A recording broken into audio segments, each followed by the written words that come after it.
welcome back to my channel and welcome to another movie review. So today's movie is going to be awesome and I hope you guys enjoy. But first, let's roll the intro. So let's get into it, shall we? This week's movie we're going to review is The Lovely Bones. This movie was made December 11, 2009 and I give this movie a 6 out of 10. Let me explain why. This movie is about, after being brutally murdered, 14-year-old Susie Salmon watches over her family from heaven and her killer. As she observes their daily lives, she must balance her thirst for revenge with her desire for her family to heal. Good description, good description. Let me tell you what I love about this movie, okay? My favorite scene. So in the movie, most of the movie, she's in the in-between place. So she's in between heaven and hell. And to get to heaven, she has to go through her killer's house, which explains the other girls he has killed. So it opens her eyes to everyone that's been murdered by this man. And she walks through the house and she enters, in each room she goes in, she enters a crime scene of one of the girls the killer has killed. This scene is amazing. Like, it's my favorite scene in the whole entire movie. This is the scene that I saw, like, on YouTube and made me want to watch this movie. It's so well thought out and really well put together.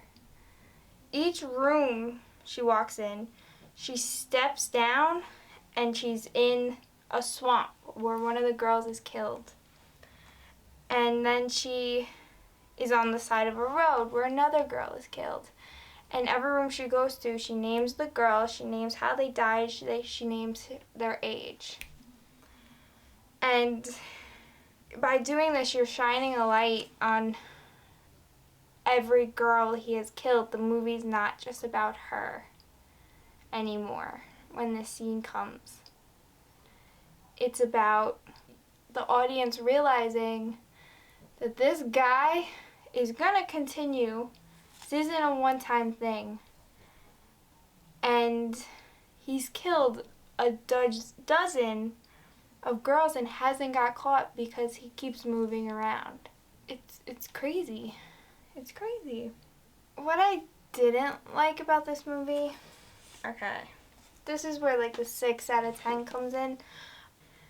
Don't like the ending, okay?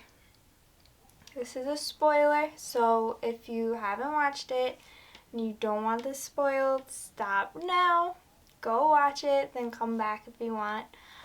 But the ending is George, the killer, is in the parking lot stalking out his next victim. And I feel like it goes very quickly. The girl says no, like, get away from me and all this stuff. And he just happens to be on a cliff. And then icicle happens to fall on his shoulder and he just happens to fall backwards off the cliff.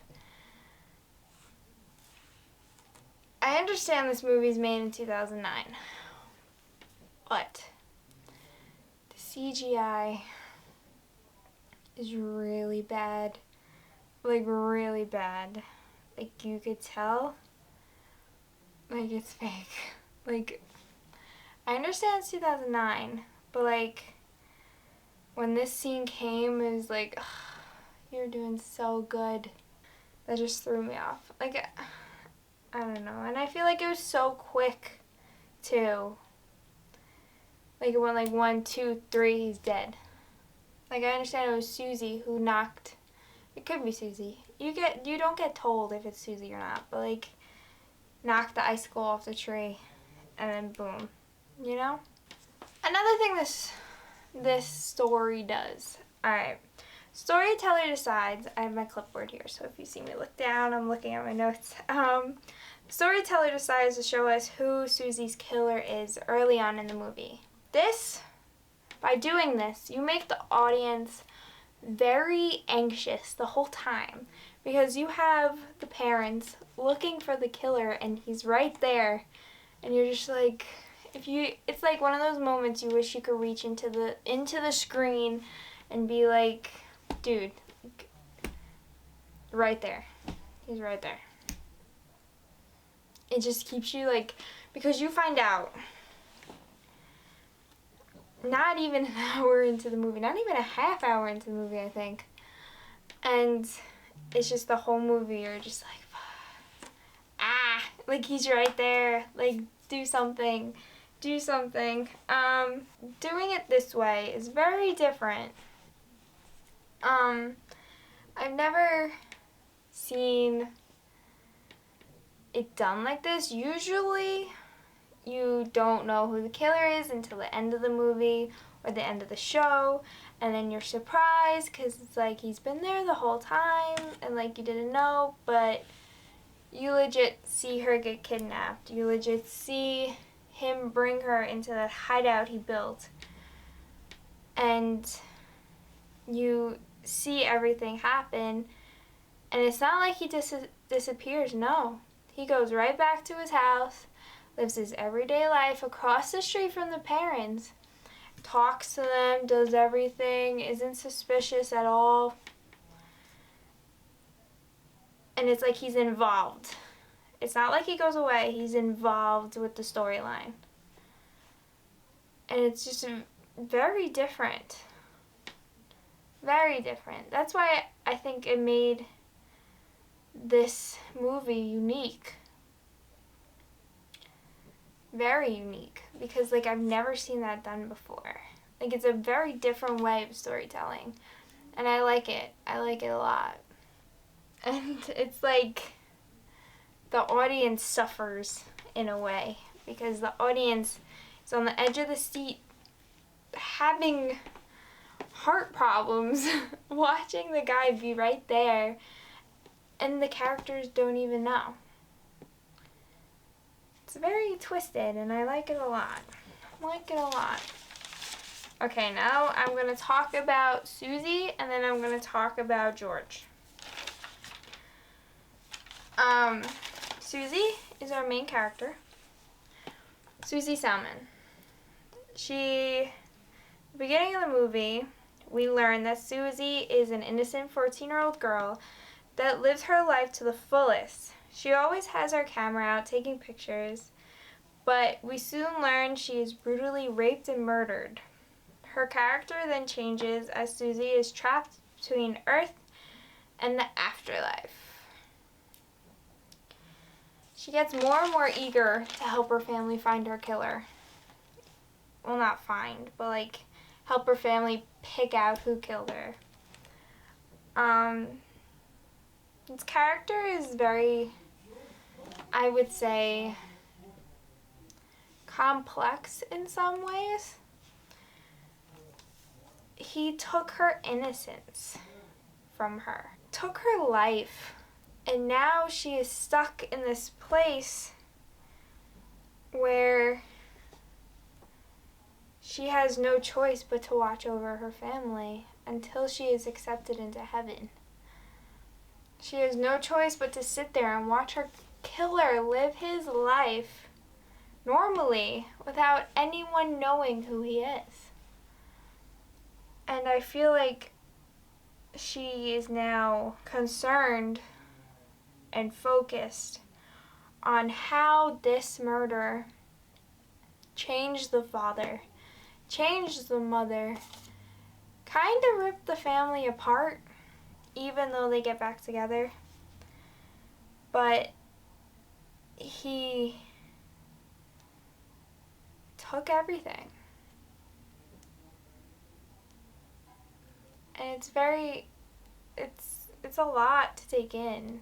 If you get deep into it, it's very sad and very, I wouldn't say complicated. If you take away all the colors and everything and all like the in-between, how everything seems like a fantasy,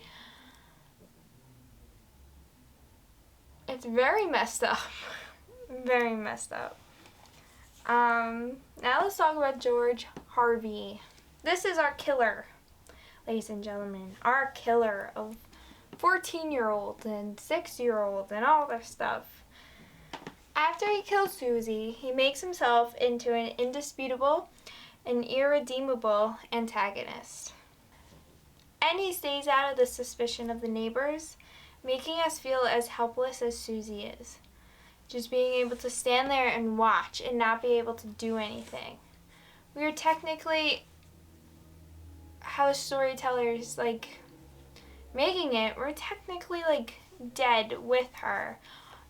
On the in-between, not being able to do anything, just watching. She somehow turns into us.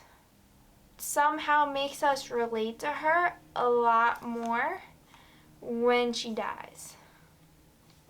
Because we see a bad man and we can't do anything. We just have to sit there and watch. And it's just like, you know, like the feeling, I think that is why she made us see, and I think that is why the storyteller made us see the killer in the beginning. They want us to feel helpless, like Susie. They want us to have to sit there and watch the parents go crazy while the killer is across the street. They want us to know that Susie can't do anything. She's sitting there watching her family get ripped apart, and it's crazy. It's sad. Like, it just blows my mind. Like that's this movie is so like, it makes you think. It makes you think a lot. And that's crazy. Okay, and time for my part that I hate the most. Continuity. Roll the boo track. Okay, we only have 3 continuity mistakes. I only saw 1, but I googled it. There are 3 in the whole movie. Let's talk about the one I saw first, then I'll open my laptop and we'll talk about the ones the internet saw that I missed. It's weird because I read them and I was like, how did I miss that? But, alright, this is what I saw. Okay, towards the end, spoiler, again, just warning you, just throwing this in there. Towards the end, when Harvey and the other man is rolling the safe to the sinkhole, the shot goes back and forth from frame to frame, and it's from the safe to Ruth watching it through the window. While doing this, it looks like the distance from the hole to the safe remains the same in several shots, even though they're supposed to be like moving forward. They're rolling the safe to the sinkhole, and it's going back and forth because Susie's kind of contacting Ruth, but she doesn't know it yet. So she's watching this safe roll to the sinkhole, but as it's cutting back and forth, it's just rolling in one place, technically. And like, dudes, like, I understand. It's actually a far distance. Never mind. I don't understand. Okay. Let me open my laptop now. We're gonna talk about the ones the internet saw that Nicole missed at Susie's locker. So this is before she gets killed. This is the scene before she gets killed? Okay. At Susie's locker, when Ryan first approaches her, she is startled and closes her locker door almost completely, but not quite. In the next shot, the door is completely shut without her having to touch it. This one's kind of subtle, so that's why I probably didn't see it. But I guess now I'm going to see it every time I watch it. Okay, so when Susie takes over Ruth's body and they're in bed.